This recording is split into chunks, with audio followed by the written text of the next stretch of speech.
The afternoon sun blazed mercilessly over the desolate town of Red Creek, casting long shadows across the dusty main street. Heat waves shimmered from the weathered wooden buildings, and the air hung thick with the scent of sage and leather. In the distance, a stagecoach emerged from a cloud of dust, its wooden wheels creaking against the hard-packed earth. 3 women sat inside the cramped coach, their elegant dresses a stark contrast to the rugged frontier landscape rolling past.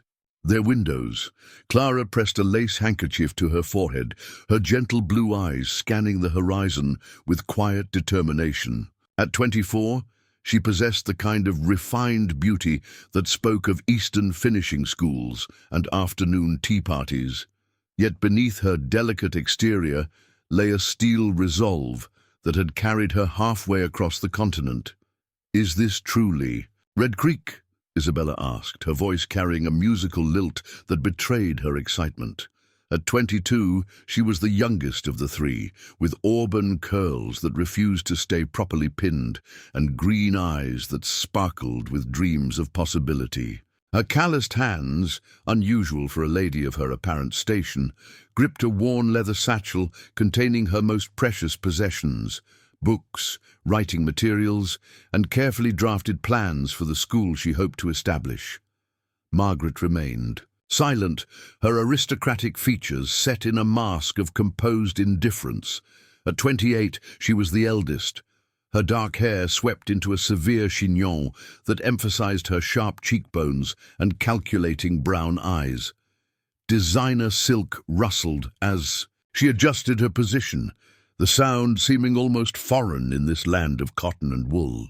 Unlike her companions, Margaret's presence here was born not of hope, but of desperate flight from a gilded cage she could no longer endure.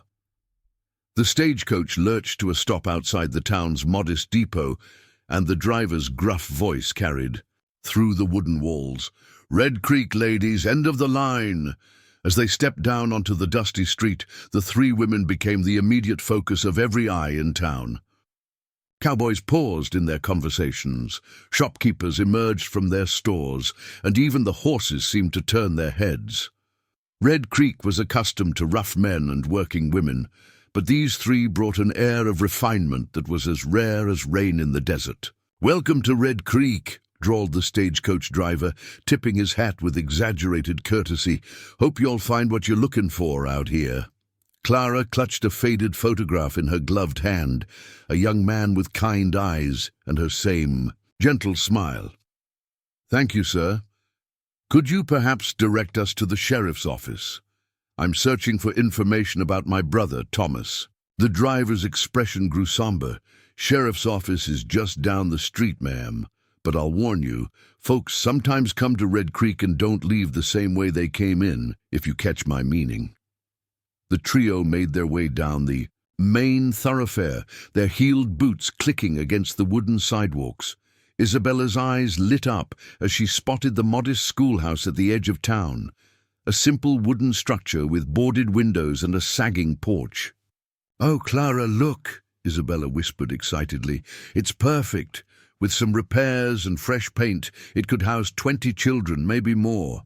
I could teach them reading, writing, arithmetic, give them opportunities they never dreamed possible." Margaret's lips curved in a sardonic smile. "And where exactly do you plan to find 20 children in this God-forsaken place? Most of these people can barely write their own names." "Everyone deserves education, Margaret," Isabella replied with quiet conviction. "My father always said that knowledge is the only wealth that can never be stolen." Clara paused outside the sheriff's office, gathering her courage. Through the dusty window, she could see a middle-aged man with a tin star pinned to his vest, his feet propped up on a desk as he dozed in the afternoon heat. "Excuse me, Sheriff," Clara called as she pushed open the door. The man startled awake, nearly toppling from his chair. "Well, I'll be," Sheriff Morton muttered, straightening his badge and running a hand through his graying hair. "Ladies, what brings you to my humble office?" Clara showed him the photograph. "I'm looking for my brother, Thomas Whitmore. He wrote to me 6 months ago saying he'd found work at the silver mine outside town, but his letters stopped suddenly. "I've traveled from Boston to find him." The sheriff's expression grew troubled. "Thomas Whitmore.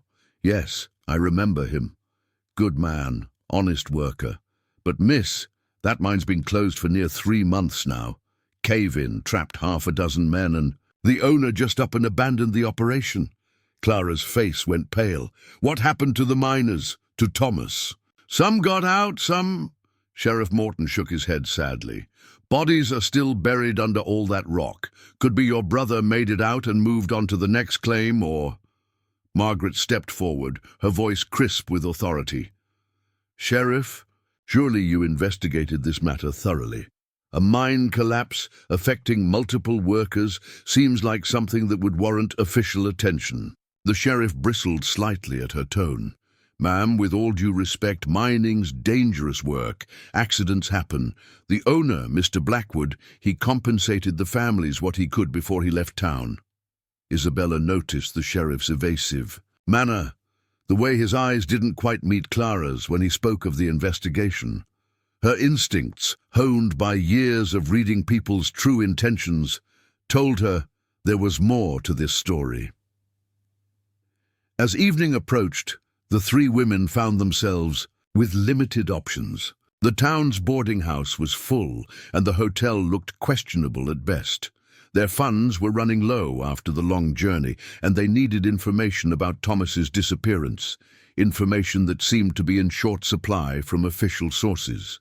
"The saloon," Margaret stated matter-of-factly as they stood on the dusty street. "If there's gossip or information to be had in this town, that's where we'll find it." Clara looked scandalized. "Margaret, we can't possibly enter such an establishment. It wouldn't be proper. Propriety won't find your brother," Margaret replied coolly.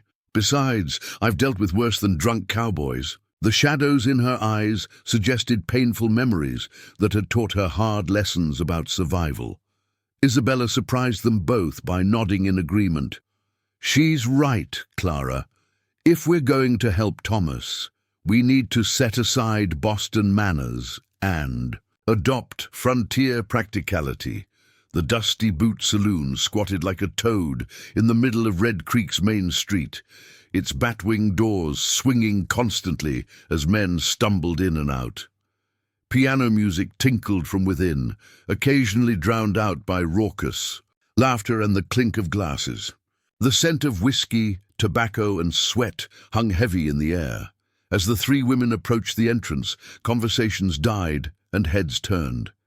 Their refined appearance was so out of place that even the horses tied to the hitching post seemed to stare. "Ladies don't usually frequent the dusty boot," observed a grizzled cowboy, lounging against the porch rail. "You sure you know where you're going?" "We're looking for information," Clara replied, trying to keep her voice steady. "About the silver mine and the men who worked there." The cowboy's expression grew guarded.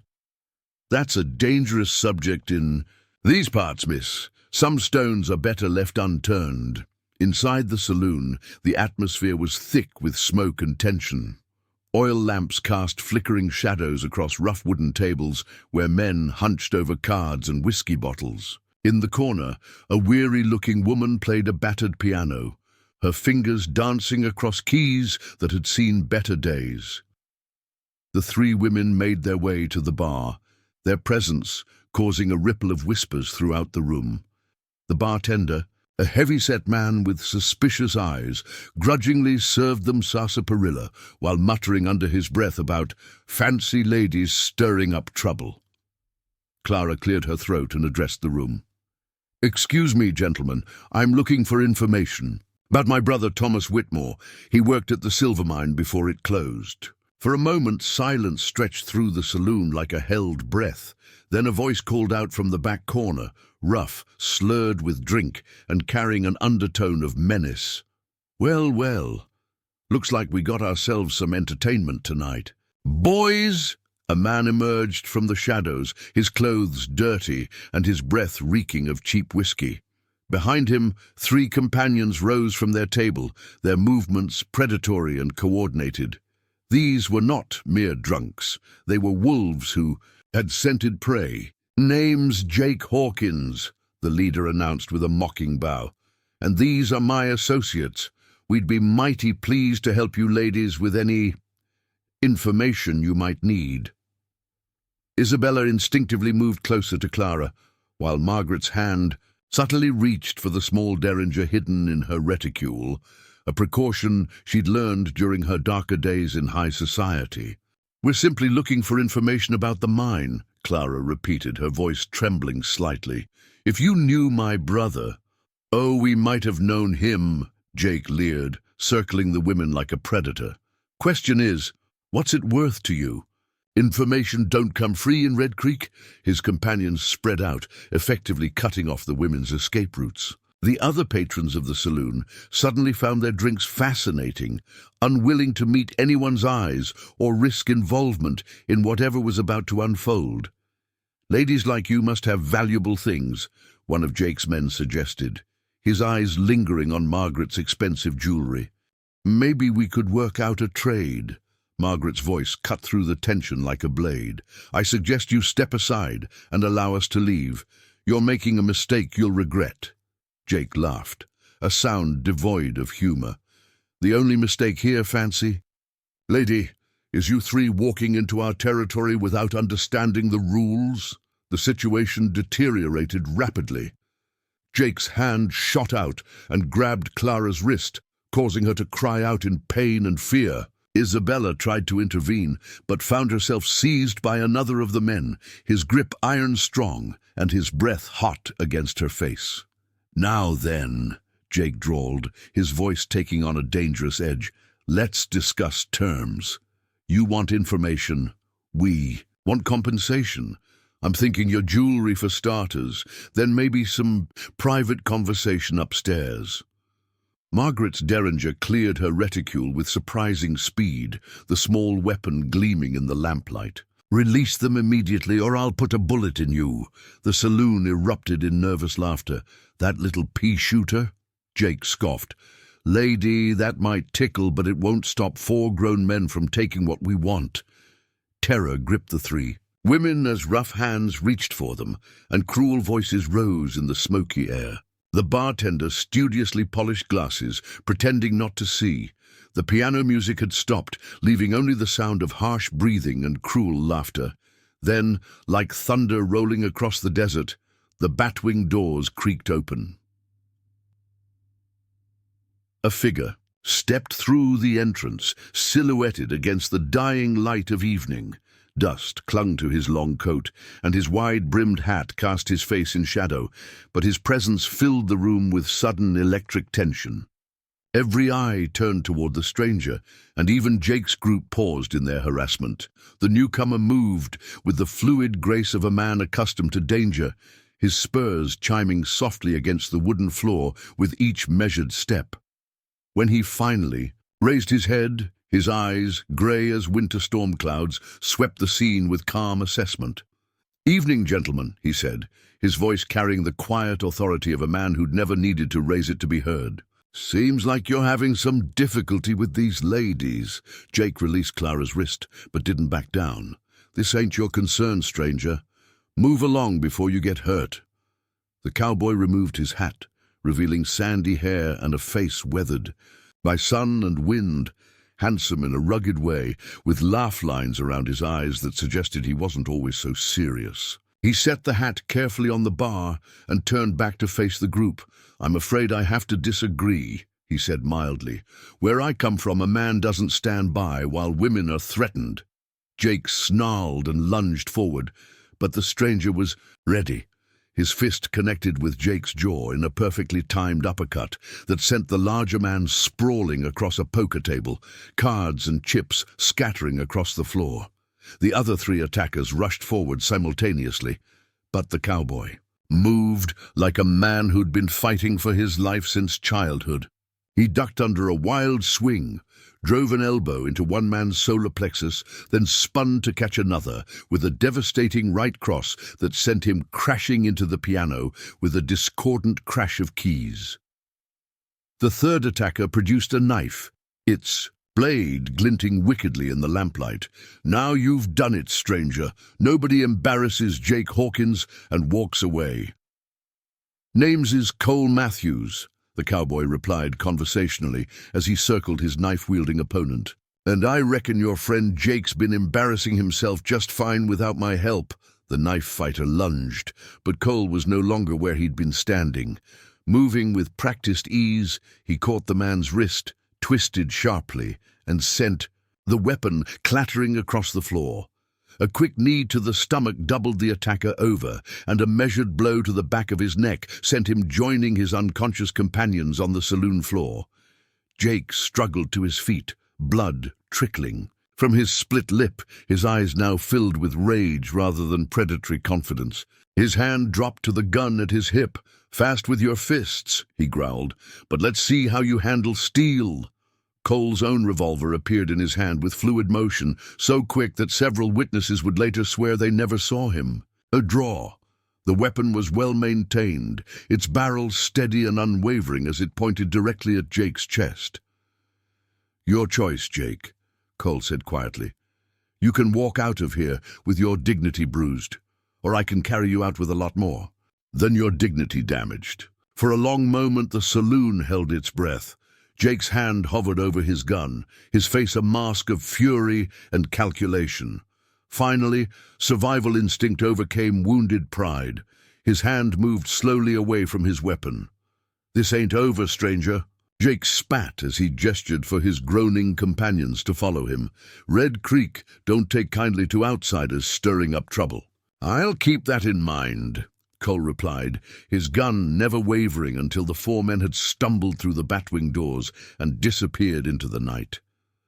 As the immediate danger passed, Cole holstered his weapon and turned to check on the three women. Clara was pale but composed. Isabella's eyes shone with admiration and gratitude, while Margaret studied him with the calculating gaze of someone who recognized a kindred survivor. "Are you ladies hurt?" Cole asked, his voice gentle now that the threat had passed.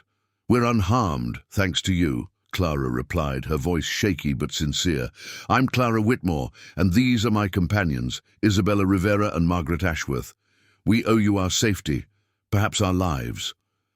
Cole retrieved his hat from the bar. "Cole Matthews, ma'am, and you don't owe me anything. Just happened to be in the right place at the right time."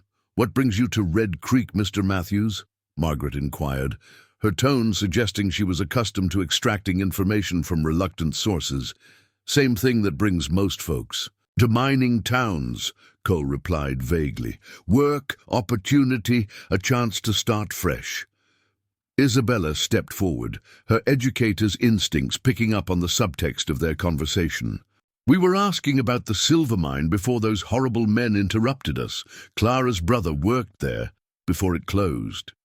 Cole's expression grew serious. "That mine's been nothing but bad luck for everyone connected to it. What makes you think your brother might still be in the area?" Clara showed him the photograph of Thomas. "He stopped writing 6 months ago. The sheriff says there was a cave-in, but something about his story doesn't feel right. Thomas would have found a way to contact me if he was able." Cole studied the photograph carefully, his grey eyes revealing nothing of his thoughts. "I might have seen him around town before the mine closed. Good man, kept to himself mostly. But Miss Whitmore, if your brother was in that mine when it collapsed, I need to know for certain," Clara interrupted, steel entering her gentle voice. "Thomas is the only family I have left. I won't abandon him without proof." Cole nodded, slowly, recognizing the determination that had driven her across half a continent. "I understand. But asking questions about that mine in this town is dangerous business. Tonight proved that Red Creek has its share of wolves." Margaret leaned forward slightly. "You handled yourself well against those men. That wasn't the first time you've been in such a situation." "No, ma'am, it wasn't," Cole admitted. "A man learns to defend himself out here, or he doesn't last long." The saloon had returned to its normal rhythm, though conversations remained hushed and eyes still occasionally glanced toward the small group at the bar. The bartender, grateful that his establishment hadn't been destroyed in the fight, served them coffee without charge. "Where are you ladies planning to stay tonight?" Cole asked.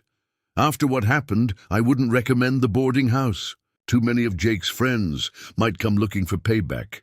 Isabella spoke up. We hadn't really thought that far ahead.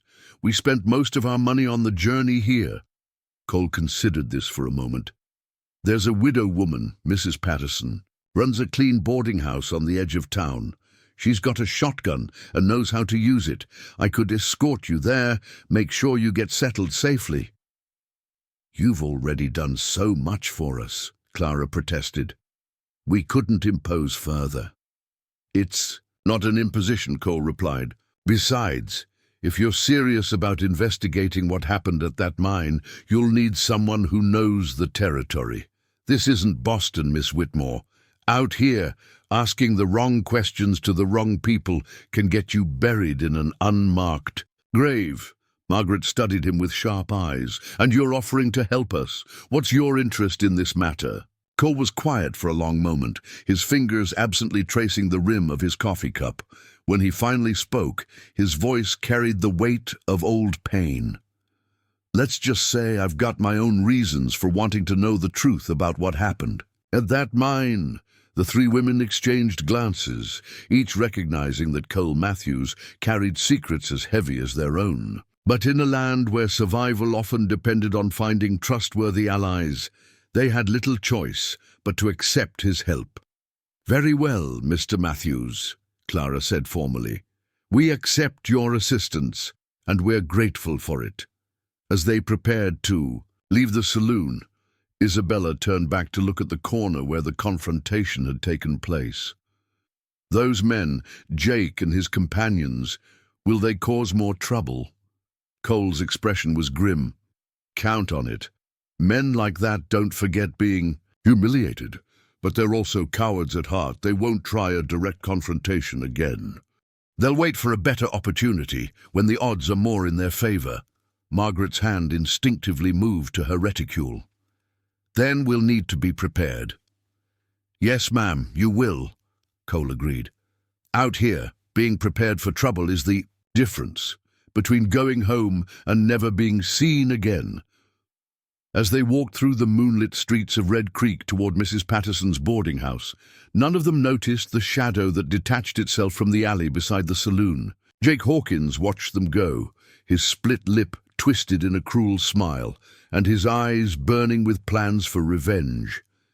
Mrs. Patterson's boarding house sat at the quiet end of Red Creek's main street, a modest two-story building with a well-tended garden and clean windows that spoke of a woman who took pride in her work despite the harsh frontier environment. The widow herself proved to be a sturdy woman in her 50s, with steel-grey hair, kind eyes, and calloused hands that could comfort a child or load a shotgun with equal efficiency. Mr. Matthews, she greeted Cole with obvious respect. Been a while since you've darkened my doorway. These the ladies you mentioned? Yes, ma'am. They're new to town and need safe lodging. I can vouch for their character. Mrs. Patterson studied the three women with the practiced eye of someone who'd learned to read people quickly and accurately. Any friend of Cole's is welcome here. I've got 2 rooms available, clean sheets, hot meals, and no questions asked about personal business. As they settled their meager belongings in the comfortable rooms, Clara found herself unable to sleep. The events of the evening replayed in her mind. The terror in the saloon, Cole's unexpected intervention, and the nagging certainty that the sheriff hadn't told her the complete truth about Thomas's disappearance. Near midnight, she heard soft footsteps in the hallway and opened her door to find Cole standing by the window at the end of the corridor. His silhouette outlined against the moonlit desert. Couldn't sleep either, she whispered. Cole turned, his grey eyes reflecting the pale light. Old habits. A man learns to stay alert if he wants to see another sunrise. Clara joined him at the window, wrapping a shawl around her shoulders against the cool night air. Mr. Matthews, may I ask you something? Of course. When you saw Thomas's photograph tonight, your expression changed. You know something about what happened to him, don't you? Cole was silent for a long moment, weighing his words carefully. Finally, he sighed and pulled something from his vest pocket. a small, tarnished mining tool, the kind used to test ore. "Samples. I found this near the mine entrance 3 days ago," he admitted. "It has initials carved into the handle, TW. Clara gasped, recognizing her brother's handiwork immediately. Thomas always carved his initials into his tools. He said it was the only way to keep them from being stolen in the work camps. "There's more," Cole continued reluctantly. "That mine collapse wasn't an accident. I've been investigating it for weeks, and the evidence suggests it was deliberately caused." Deliberately. But why would anyone want to collapse a working mine? Because it wasn't just any mine. Your brother stumbled onto something big, a vein of silver so rich it would make whoever controlled it wealthy beyond imagination. Someone wanted that information buried, along with the men who knew about it. Clara felt the blood drain from her face. "Are you saying Thomas was murdered?" "I'm saying your brother was a good man who asked too many questions and trusted the wrong people. The question is, are you prepared for what we might find if we keep digging?" Before Clara could answer, a soft sound from below made them both freeze. Footsteps were approaching the boarding house, multiple sets, moving with the careful stealth of men who didn't want to be discovered. Cole's hand moved instinctively to his gun. "Wake the others," he whispered urgently. "We need to move, now." Clara rushed to alert Isabella and Margaret, while Cole positioned himself at the front window, watching dark shapes moving through the shadows around Mrs. Patterson's property. Jake. Hawkins and his companions had returned, and this time they'd brought reinforcements. "Back door," Cole ordered in a hushed tone as the 3 women gathered in the hallway. "Mrs. Patterson has an old root cellar behind the kitchen. It connects to a tunnel that leads to the church, built during Apache raids years ago." Mrs. Patterson appeared with her shotgun, her nightgown incongruous with the deadly, serious expression on her weathered face. "They're surrounding the house. Count at least 8 men." Margaret clutched her derringer, while Isabella held a heavy brass candlestick she'd grabbed from her room. Clara pressed Thomas's photograph against her heart, drawing strength from her. "Brother's memory. The tunnel's behind the false wall in the pantry," Mrs. Patterson explained quickly. "Follow it straight until you reach the church basement. From there you can get to the livery stable where Cole keeps his horse." "What about you?" Clara asked, concerned for the older woman's safety. Mrs. Patterson's smile was grim but determined. "I've been defending this place for 15 years. No group of drunk cowboys is going to scare me off my own property." The crash of breaking glass from the front room ended their discussion. Jake's voice bellowed through the night air. "We know you're in there, stranger. Send out those fancy ladies, and maybe we'll let you live." Cole fired a warning shot through the broken window, buying them precious seconds. "Go, I'll hold them. Off as long as I can." The 3 women reluctantly followed Mrs. Patterson through the kitchen and into the concealed tunnel, their hearts pounding as gunshots erupted behind them. The narrow passage was dark and cramped, forcing them to feel their way along the rough stone walls. "This way," Mrs. Patterson urged, her voice echoing strangely in the confined space. "Keep moving, no matter what you hear above." The sound of splintering wood and angry shouts filtered down from the house above, followed by Cole's steady return fire. Isabella whispered a prayer for his safety, while Margaret cursed the circumstances that had brought them to this desperate flight.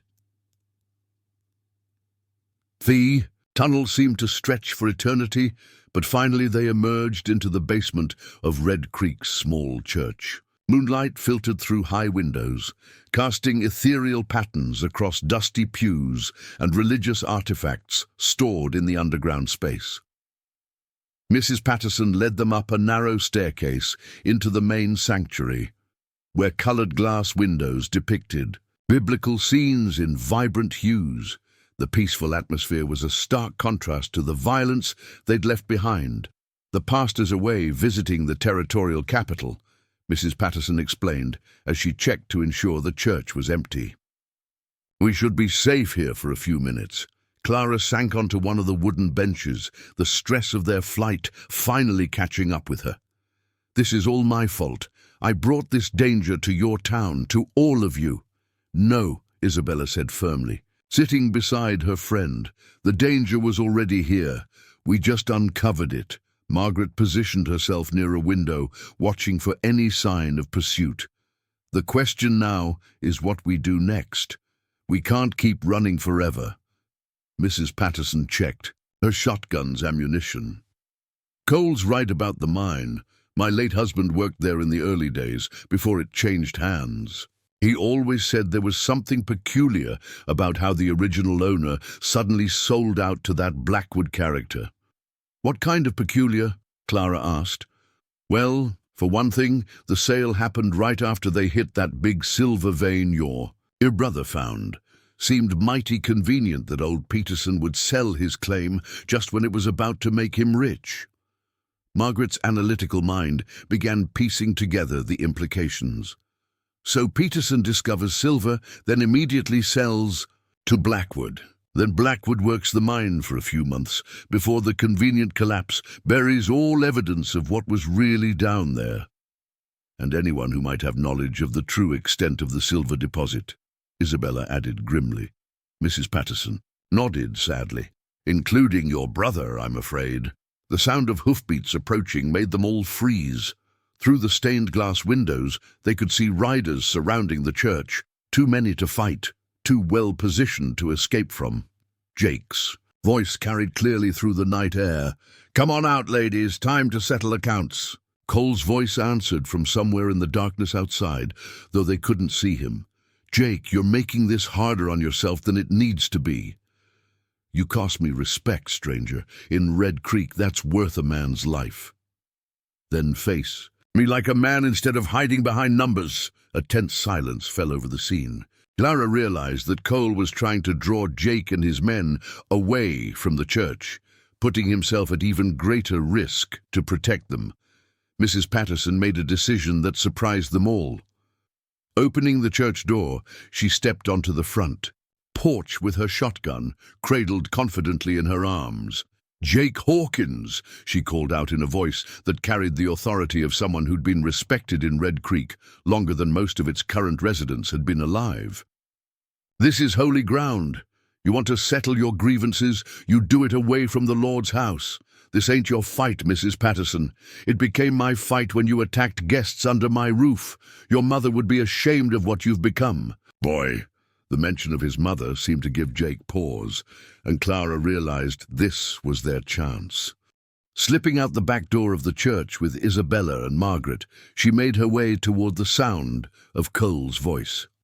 They found him positioned behind a large boulder at the edge of the church cemetery, his rifle trained on the mounted figures surrounding the building. In the moonlight, Clara could see the grim determination on his face, a man prepared to make his last stand, if necessary. "Mr. Matthews," Clara whispered as they approached his position, "there has to be another way." "Not unless Jake comes to his senses," Cole replied, without taking his eyes off his targets, "and that's not likely to happen." Margaret studied the tactical situation with the calculating mind that had helped her survive the treacherous politics of high society. "How many men does he have? 8, maybe 10. Too many for a straight fight." Isabella suddenly gripped Clara's arm. "The mine," she whispered urgently. "If we can prove what really happened there, we can expose the truth. That would give us leverage against whoever's really behind this." Clara understood immediately. "Thomas's body. If we can find evidence of what he discovered, we can bring justice not just for him, but for all the miners who died." Cole finally looked at them, his grey eyes reflecting both admiration and concern. "That mine is dangerous. The tunnels could collapse at any moment, and if Blackwood's people are involved, they'll have guards posted. Then we'll need a distraction," Margaret said coolly, "something big enough to draw attention away from the mine." Mrs. Patterson's voice carried across the night as she continued her verbal duel with Jake. "Your father was a good man, Jake. He worked honest jobs and treated people fairly.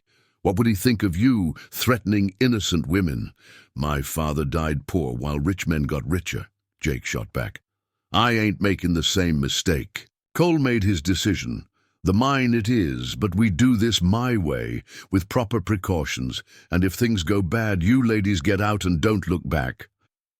An hour before dawn, while Jake and his men remained focused on the church standoff, Cole led the three women along a winding path toward the abandoned silver mine. The desert air was cold and still, filled with the scent of sage and the distant promise of sunrise. The mine entrance yawned before them like the mouth of some primordial beast, wooden support beams jutting out at odd angles where the collapse had damaged the structure.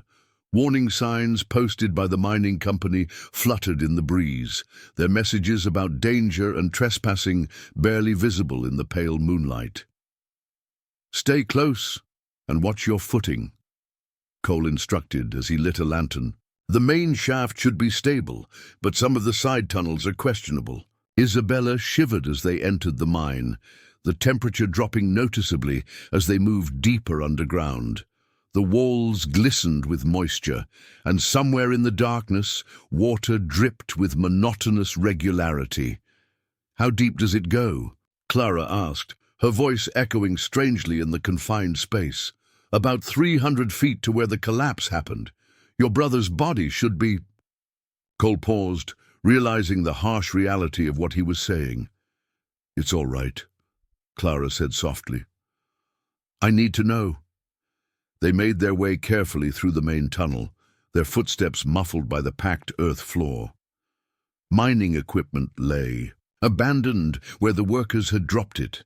Pickaxes, shovels, ore cart rails that led nowhere. Margaret noticed something that the others had missed. "These support timbers," she observed, running her hand along one of the wooden beams. "They've been deliberately weakened. You can see the saw marks." Cole examined the beam more closely, his expression growing dark. "You're right. This wasn't an accident. It was sabotage." They pressed deeper into the mine until they reached the site of the collapse. A wall of rubble blocked further progress, but in the lantern light, they could see something that made Clara gasp with recognition. Partially buried beneath the rocks was a familiar brown hat, the same one Thomas had worn in the photograph she carried. Beside it, glinting in the lamplight, was a leather pouch containing what appeared to be ore samples. "Thomas's discovery," Cole said grimly, examining the samples.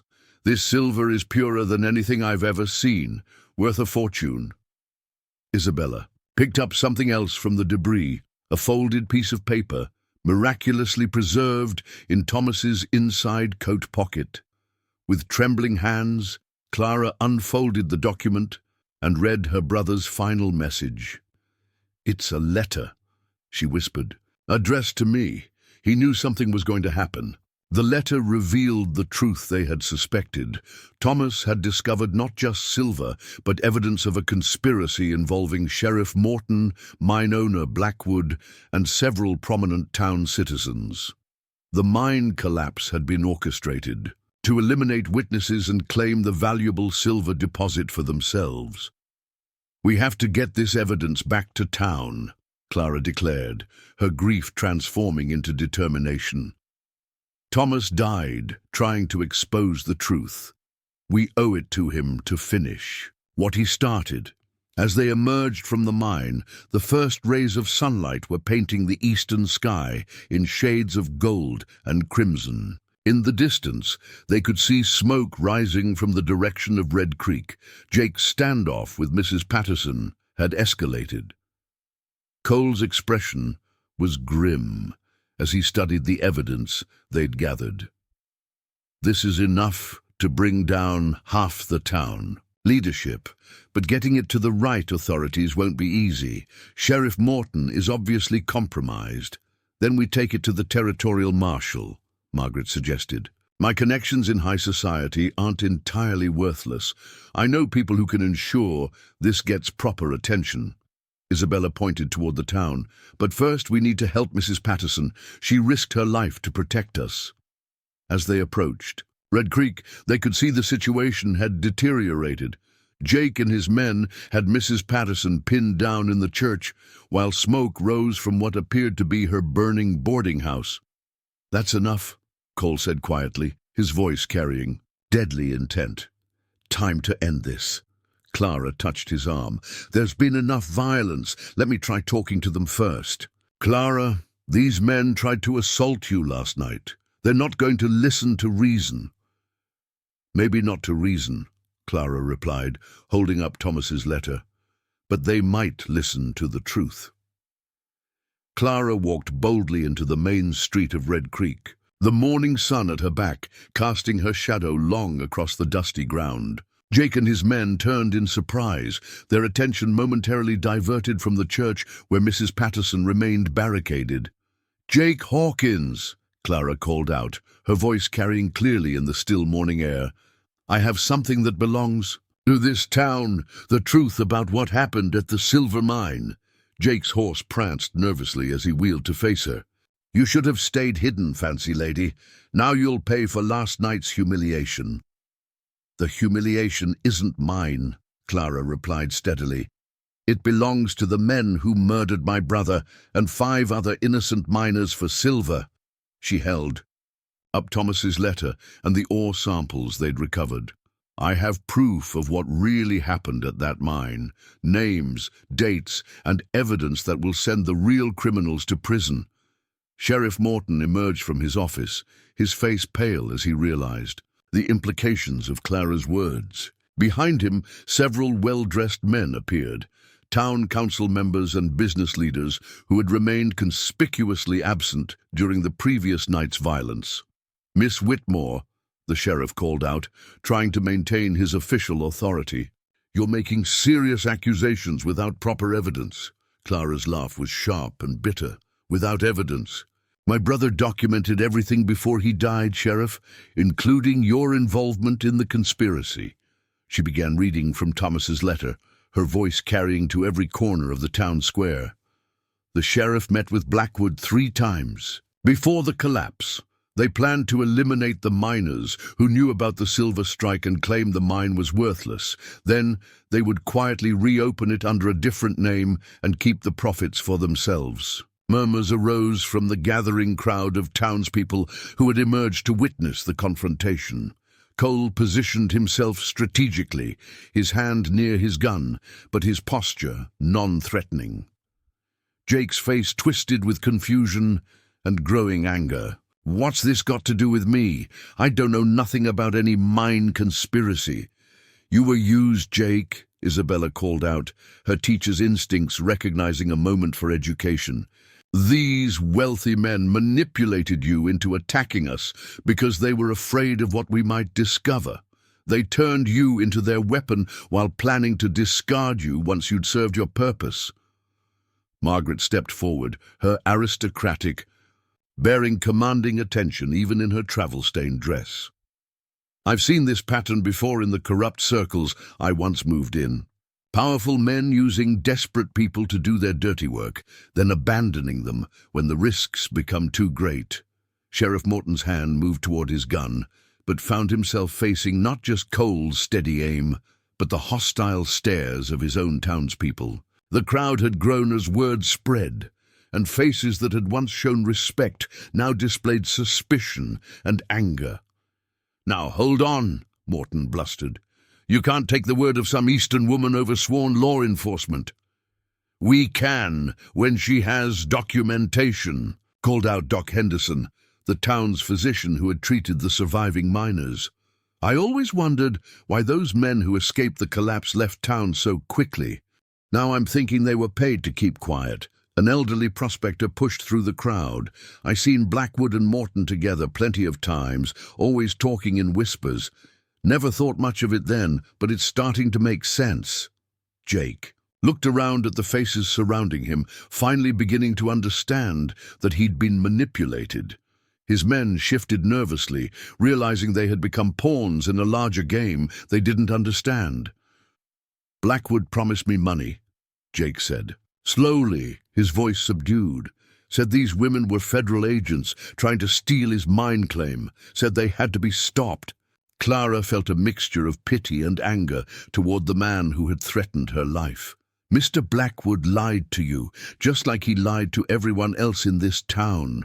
My brother and those other miners died because of his greed. Cole had managed to work his way around behind the sheriff and now pressed his gun against Morton's back. I think it's time for some honest answers, Sheriff, starting with where we can find Mr. Blackwood. Morton's shoulders sagged in defeat. He left town 3 days ago when he heard you ladies were asking questions. Took the train to San Francisco with enough silver to live like a king. And left you to clean up his mess, Margaret observed coldly. How typical of his kind. Mrs. Patterson emerged from the church, her shotgun still ready, but her expression relieved. Well, Jake Hawkins, are you going to keep threatening innocent women, or are you going to start acting like the man your parents raised you to be? Jake dismounted, slowly, his hands well away from his weapons. I'm sorry, ladies. I thought I was protecting the town, but I was just being used.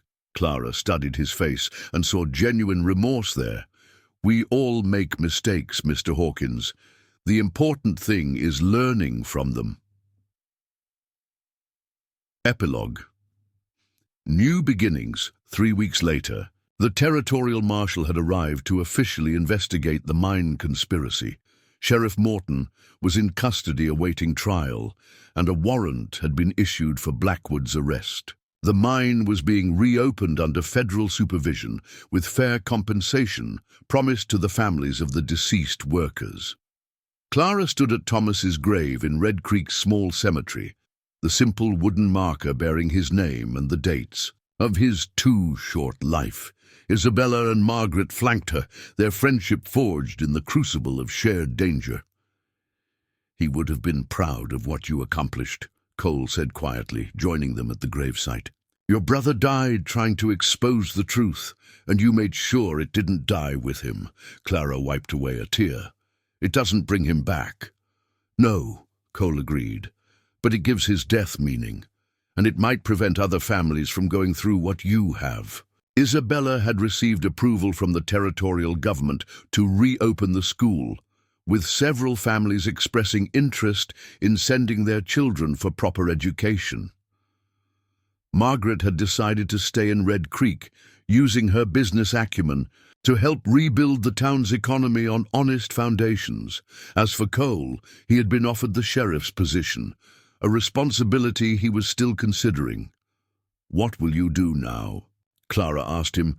Cole looked out over the desert landscape, then back at the thriving town that was slowly healing from the corruption that had infected it. I reckon I'll stick around for a while. Red Creek's got good people, and they deserve someone watching out for them. Jake Hawkins appeared at the edge of the cemetery, hat in hand and humility in his posture. Miss Whitmore, I wanted to apologize again, and to tell you that I'm working to make amends. Some of us are organizing a proper memorial for your brother and the other miners. Clara studied his face and saw the sincerity there. Thank you, Mr. Hawkins. Thomas always believed in second chances. As the sun set over Red Creek, painting the sky in brilliant shades of orange and purple, the four friends walked back toward town together. They had arrived as strangers in a hostile land, but they were leaving as family, bound together by shared trials and the knowledge that they had helped bring justice to a place that desperately needed it. The desert wind whispered across the landscape, carrying with it the promise of new beginnings and the satisfaction of wrongs made right. In Red Creek, the arrival of 3 elegant ladies had indeed changed everything, not through force or manipulation, but through courage, determination, and an unwavering commitment to truth. And in the Wild West, where legends were born and justice often came at the end of a gun, the story of Clara, Isabella, Margaret, and Cole would be told around campfires and in saloons for generations to come, a reminder that sometimes the greatest victories are won not through violence but through the simple act of standing up for what is right.